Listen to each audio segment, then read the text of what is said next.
ഷെയ്ഖിനാക്കൊരു തോന്നല് ഗൾഫിലൊന്ന് പോയാലോ, ഇത്രയും വലിയൊരു മുത്തേ പാണ്ഡിത്യത്തിന്റെ നിറകടം, ഗൾഫ് പോയാലോ എന്നൊരു തോന്നല്.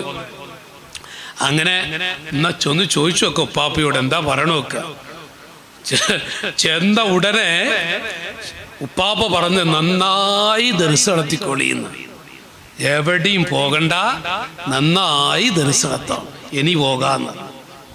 വേറൊന്നുമില്ല, ആരാണെന്നുള്ളത് ശരിക്ക് ഉസ്താദുമാരുടെ കൽബിൽ അങ്ങ് പതിയാണ് ഉപ്പാപ്പ ആരാന്നുള്ളത്. മാഷാ അല്ലാ, ഞാൻ ദർസ് തുടങ്ങിയ ആദ്യകാലത്ത് അള്ളാഹുവിന്റെ തൗഫീഖ് കൊണ്ട് അന്നെൻ്റെ ഉസ്താദിന്റെ കൂടെ, അന്നത്തെ ഉസ്താദിന്റെ കൂടെ അവിടുത്തെ ഹദ്റത്തിൽ വന്ന് 3-4 പ്രാവശ്യം മുഖം കാണാൻ ഭാഗ്യം ലഭിച്ചിട്ടുണ്ട്. അല്ലാഹു തആല ആ ബർക്കത്ത് കൊണ്ട് നമുക്കൊക്കെ നാഫിയ ഇൽമു നൽകുമാറാവട്ടെ. അല്ലാഹു നാഫിയ ഇൽമു നൽകുമാറാവട്ടെ.